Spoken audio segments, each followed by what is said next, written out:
살면서 가장 가까운 사람에게서 예상치 못한 모습을 발견해 깜짝 놀란 적이 있나요? 오랜 시간 함께한 사람, 늘 내 편이라 믿었던 사람이 사실은 나를 불편해하거나 원망하고 있었다는 사실을 알게 된다면 어떨까요? 이런 경험은 누구에게나 충격적일 수 있습니다. 우리는 흔히 가까운 사람일수록 더 잘 안다고 착각하지만 실제로는 그렇지 않은 경우가 많습니다. 가까운 관계에서조차 우리가 놓치고 있는 것들은 무엇일까요? 사람들은 시간이 흐르면 자연스럽게 서로를 이해하게 된다고 믿습니다.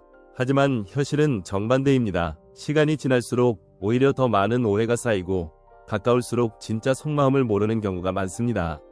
부부, 가족, 친구, 동료 사이에서도 이런 일이 흔히 벌어집니다. 상대방의 진짜 생각과 감정을 알지 못한 채 관계를 이어가다 보면 어느 순간 큰 갈등이 발생하기도 합니다. 사람들은 누구나 감정을 숨기곤 합니다. 때로는 상대방을 배려하기 위해, 때로는 자신의 상처를 들키고 싶지 않아서, 혹은 말해봤자 달라질 게 없을 거라는 체념 때문에 속마음을 털어놓지 않습니다. 이런 감정의 숨김이 반복되면 결국 상대방은 모른 채 상처를 주고받게 되고 관계는 돌이킬 수 없을 정도로 멀어질 수 있습니다. 예를 들어 부모와 자식 간의 대화에서 부모는 자식을 위해 조언한다고 생각하지만 자식은 그것을 통제로 느낄 수도 있습니다. 너를 위해 하는 말이야 라는 부모의 말이 자식에게는 내 인생을 왜 부모가 결정하려고 하지? 라는 반발로 다가올 수도 있는 것이죠. 또한 우리는 종종 상대방이 나를 어떻게 보고 있는지에 대해 큰 착각을 합니다. 나는 좋은 의도로 한 말이지만 상대방은 그것을 간섭이나 비난으로 받아들일 때가 많습니다. 이런 상황은 부부나 친구 사이에서도 흔히 발생합니다. 한쪽은 도움을 주고 싶어서 조언했지만 다른 쪽은 비난으로 느끼며 관계에 금이 가기 시작합니다. 철학자들은 이러한 상황에서 상대방의 감정을 먼저 인정하는 것이 중요하다고 강조합니다. 그랬구나, 많이 힘들었겠다 라는 단순한 공감의 표현만으로도 상대방의 마음을 열 수 있습니다. 더 큰 문제는 말하지 않은 감정과 생각들이 쌓여가는 것입니다. 가까운 관계일수록 진짜 감정을 숨기는 경우가 많습니다. 이유는 다양합니다. 상대방이 상처받을까봐, 괜히 말 꺼내면 더 큰 싸움이 될까봐, 말해봤자 소용없을 것 같아서 등입니다. 이런 숨김이 반복되면 결국 서로에 대한 기대와 신뢰는 무너지고 관계는 점점 멀어집니다. 그렇다면 이런 문제들을 어떻게 해결할 수 있을까요? 가장 중요한 것은 대화입니다. 특히 가까운 사람일수록 더 많이 묻고 듣고 확인해야 합니다. 나는 이렇게 느꼈어 라고 자신의 감정을 솔직하게 표현하고 너는 어떻게 생각해? 라고 물어보는 것이 중요합니다.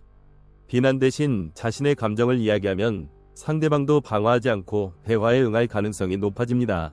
또한 이 정도면 알겠지 라는 착각에서 벗어나야 합니다. 아무리 가까운 사이여도 말을 하지 않으면 상대방은 절대 알 수 없습니다. 철학자들은 우리가 듣고 싶은 대로 듣고 보고 싶은 대로 본다고 말합니다. 따라서 진정으로 중요한 관계일수록 자신의 생각과 감정을 명확하게 표현해야 합니다. 마지막으로 모든 관계에서 완벽한 이해를 기대하기보다는 다름을 인정하고 받아들이는 자세가 필요합니다. 상대방이 나와 다른 방식으로 생각하고 행동하는 것을 자연스럽게 받아들일 때 관계에서 불필요한 갈등이 줄어듭니다. 때로는 거리를 두는 것도 방법입니다. 지나치게 가까운 관계가 오히려 서로를 소모시키기도 하기 때문입니다. 결국 우리는 모든 관계에서 완벽한 이해보다 서로의 차이를 존중하며 공존하는 방법을 찾아야 합니다. 조금 더 듣고 기다리며 따뜻하게 바라보는 마음만으로도 오해와 갈등을 줄이고 건강한 관계를 유지할 수 있습니다. 사람들과의 관계에서 발생하는 오해와 갈등은 단순히 대화 부족에서만 오는 것이 아닙니다. 때로는 우리의 고정관념과 편견이 문제를 더 악화시키기도 합니다. 우리는 종종 상대방을 특정한 틀 안에 가두고 그 틀에 맞춰 행동하기를 기대합니다. 예를 들어 부모는 자식이 착하고 공부 잘하는 아이로 남기를 원하고 친구는 자신에게만 충실한 우정을 기대하며 연인은 서로가 언제나 이해하고 배려하는 존재이기를 바랍니다. 하지만 현실은 이 기대와는 다르게 흘러가는 경우가 많습니다. 이러한 기대는 상대방에게 무언의 압박으로 작용할 수 있습니다. 상대방이 내 기대에 부응하지 못할 때 우리는 실망하거나 화를 내며 관계를 망칠 위험이 있습니다. 예를 들어 친구가 내 고민을 들어주지 않을 때 왜 나를 신경 써주지 않는 거야? 라는 생각에 빠지거나 연인이 내 생일을 잊었을 때 나를 사랑하지 않는구나 라고 단정 지을 수도 있습니다. 하지만 이러한 반응은 대부분 우리의 일방적인 기대에서 비롯된 것입니다. 상대방도 자신의 삶과 고민이 있고 우리가 원하는 방식으로 행동하지 않을 자유가 있다는 점을 인정해야 합니다. 또한 우리는 종종 자신의 관점에서만 상황을 해석하려는 경향이 있습니다. 예를 들어 직장에서 동료가 나에게 차갑게 대한다고 느꼈을 때 저 사람이 나를 싫어하나 봐 라고 생각할 수 있습니다. 하지만 그 동료는 단순히 개인적인 스트레스 때문에 그런 태도를 보였을 수도 있습니다. 우리가 모든 상황을 자기중심적으로 해석할 때 관계에서 불필요한 갈등이 생길 가능성이 높아집니다. 이런 문제를 해결하기 위해서는 먼저 자신의 관점을 의심해 볼 필요가 있습니다. 내가 느끼는 감정과 생각이 항상 사실일 수는 없다는 점을 인정하는 것이 중요합니다. 상대방의 행동 뒤에 숨겨진 이유를 이해하려고 노력하고 직접 물어보는 것이 오해를 줄이는 첫걸음입니다. 예를 들어, 요즘 무슨 일이 있어? 내가 뭔가 잘못한 게 있다면 말해줘 라는 식으로 대화를 시작하면 상대방도 마음을 열기 쉬워집니다. 또한 관계에서 중요한 것은 공감입니다. 공감은 단순히 상대방의 말을 듣고 맞장구 치는 것이 아니라 그 사람의 입장에서 상황을 이해하려는 노력입니다. 공감은 모든 인간관계의 기초이며 이를 통해 우리는 서로의 감정을 더 깊이 이해할 수 있습니다. 공감은 특히 갈등 상황에서 큰 힘을 발휘합니다. 예를 들어 친구가 화난 이유를 모르겠다면 네가 화난 이유를 알고 싶어. 내가 잘못한 게 있다면 말해줘 라는 식으로 접근하면 친구도 자신의 감정을 솔직하게 털어놓기 쉽습니다. 하지만 공감에도 한계가 있을 수 있습니다.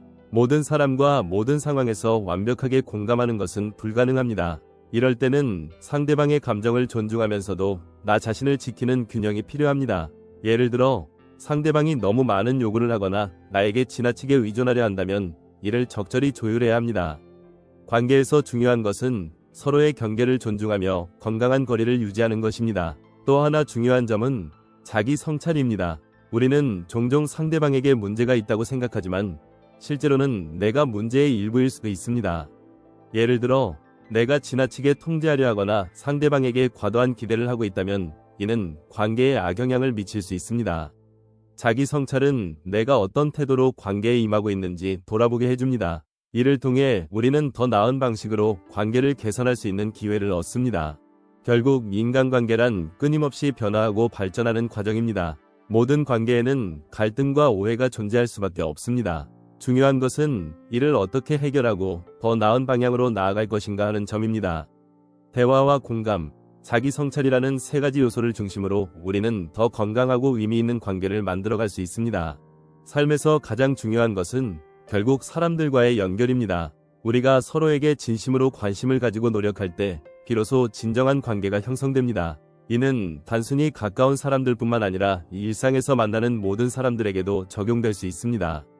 작은 배려와 따뜻한 말 한마디로 우리는 서로의 삶에 긍정적인 영향을 미칠 수 있으며 이는 곧 우리 자신에게도 돌아오는 선물이 될 것입니다. 관계란 결코 완벽할 수 없지만 그 불완전함 속에서도 우리는 함께 성장하며 배우고 살아갑니다. 중요한 것은 끊임없이 노력하며 서로에게 진심으로 다가가는 것입니다. 그렇게 할 때 비로소 우리는 진정으로 연결되고 이해받으며 사랑받는 경험을 할 수 있을 것입니다. 관계 속에서 우리가 흔히 간과하는 또 다른 중요한 요소는 기대와 현실의 차이입니다. 우리는 종종 관계에서 특정한 이상을 기대합니다. 예를 들어 친구는 항상 나를 이해하고 지지해야 한다고 생각하거나 연인은 내 모든 필요를 채워줘야 한다고 믿습니다. 하지만 이러한 기대는 현실과 맞지 않을 때 좌절과 실망을 낳습니다. 인간은 누구나 불완전하며 그 불완전함 속에서 관계를 유지하는 것이야말로 진정한 도전입니다. 기대와 현실의 차이를 줄이는 첫 번째 방법은 상대방을 있는 그대로 받아들이는 것입니다. 상대방이 나와 다르다는 사실을 인정하고 그들의 한계와 약점을 이해하려는 자세가 필요합니다. 예를 들어 어떤 친구는 감정적으로 깊은 대화를 잘하지 못할 수도 있습니다. 그런 친구에게 내가 원하는 방식으로 대화를 강요하기보다는 그들이 편안하게 느끼는 방식으로 소통하려고 노력해야 합니다. 이는 단순히 상대방을 배려하는 것뿐만 아니라 관계의 지속 가능성을 높이는 길이기도 합니다. 또한 우리는 관계에서 자신의 역할을 명확히 할 필요가 있습니다. 종종 사람들은 자신이 관계에서 해야 할 책임을 간과하거나 반대로 과도한 책임감을 느끼기도 합니다. 예를 들어 부모는 자식의 모든 문제를 해결해야 한다고 생각하거나 연인은 상대방의 감정을 항상 책임져야 한다고 믿습니다. 하지만 이런 태도는 결국 서로에게 부담을 주며 관계를 악화시킬 수 있습니다.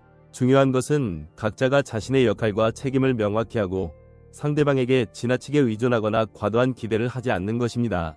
관계에서 또 하나 중요한 점은 감정 관리입니다. 우리는 종종 화가 나거나 실망했을 때 즉각적으로 반응하며 상황을 더 악화시키는 경우가 많습니다. 예를 들어 누군가가 내 의견에 반대했을 때 우리는 즉각적으로 방어하거나 공격적인 태도를 취할 수 있습니다. 그러나 이런 반응은 갈등을 해결하기보다는 더 큰 문제를 초래할 가능성이 높습니다.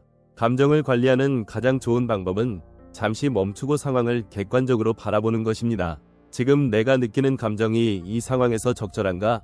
라는 질문을 스스로에게 던져보면 감정을 조절하는 데 도움이 됩니다. 또한 우리는 관계에서 경계 설정의 중요성을 잊지 말아야 합니다. 건강한 경계란 서로의 개인적인 공간과 자유를 존중하는 것을 의미합니다. 예를 들어 친구가 나에게 지나치게 의존하거나 모든 문제를 나에게 털어놓으려 할 때 나는 그 친구에게 적절히 경계를 설정해야 합니다. 너의 고민을 들어주는 건 좋지만 내가 지금 너무 힘든 상태라 조금 쉬고 싶어 라는 식으로 솔직하게 말하면 상대방도 이를 이해할 가능성이 높습니다. 경계를 설정하지 않으면 결국 관계가 피로해지고 불균형해질 수밖에 없습니다. 관계에서 또 하나 간과하기 쉬운 점은 감사 표현입니다. 우리는 종종 가까운 사람들에게 감사의 마음을 표현하는 것을 잊곤 합니다. 가까운 사이일수록 알아서 이해하겠지 라고 생각하며 감사 인사를 생략하기 쉽지만 이는 관계에 부정적인 영향을 미칠 수 있습니다. 작은 감사 표현만으로도 상대방은 자신이 존중받고 있다는 느낌을 받을 수 있습니다. 예를 들어 오늘 네가 나를 도와줘서 정말 고마웠어 라는 한마디는 상대방에게 큰 힘이 될 수 있습니다. 우리가 관계에서 마주하는 갈등과 오해는 피할 수 없는 일입니다. 그러나 이를 해결하고 더 나은 방향으로 나아가기 위해서는 끊임없는 노력과 배려가 필요합니다. 대화와 공감, 경계 설정, 감사 표현 등 다양한 방법들을 통해 우리는 더 건강하고 의미 있는 관계를 만들어갈 수 있습니다. 또한 우리는 관계 속에서 완벽함을 추구하기보다는 불완전함 속에서도 함께 성장하려는 자세를 가져야 합니다. 모든 사람은 각자의 부족함과 한계를 가지고 있으며 이를 인정하고 받아들일 때 비로소 진정한 연결이 이루어집니다. 중요한 것은 서로의 차이를 존중하며 함께 살아가는 방법을 찾는 것입니다. 결국 인간관계란 끊임없이 변화하고 발전하는 과정입니다. 갈등과 오해는 언제나 존재하겠지만 이를 어떻게 해결하고 더 나은 방향으로 나아갈 것인가 하는 점이 중요합니다. 우리가 서로에게 진심으로 관심을 가지고 노력할 때 비로소 진정한 관계가 형성됩니다. 이는 단순히 가까운 사람들뿐만 아니라 일상에서 만나는 모든 사람들에게도 적용될 수 있습니다. 삶에서 가장 중요한 것은 결국 사람들과의 연결입니다. 작은 배려와 따뜻한 말 한마디로 우리는 서로의 삶에 긍정적인 영향을 미칠 수 있으며 이는 곧 우리 자신에게도 돌아오는 선물이 될 것입니다. 관계란 결코 완벽할 수 없지만 그 불완전함 속에서도 우리는 함께 성장하며 배우고 살아갑니다. 중요한 것은 끊임없이 노력하며 서로에게 진심으로 다가가는 것입니다. 그렇게 할 때 비로소 우리는 진정으로 연결되고 이해받으며 사랑받는 경험을 할 수 있을 것입니다. 관계 속에서 우리가 얻는 교훈들은 단순히 개인적인 성장을 넘어 우리의 삶 전체에 영향을 미칩니다. 관계에서 배운 것들은 직장 생활이나 사회적 상호작용에서도 활용될 수 있으며 이는 우리가 더 넓은 세상 속에서도 조화롭게 살아갈 수 있도록 도와줍니다. 결국 인간관계란 우리가 살아가는 데 있어 가장 중요한 요소 중 하나이며 이를 잘 관리하고 발전시키는 것은 우리의 삶을 풍요롭게 만드는 핵심입니다.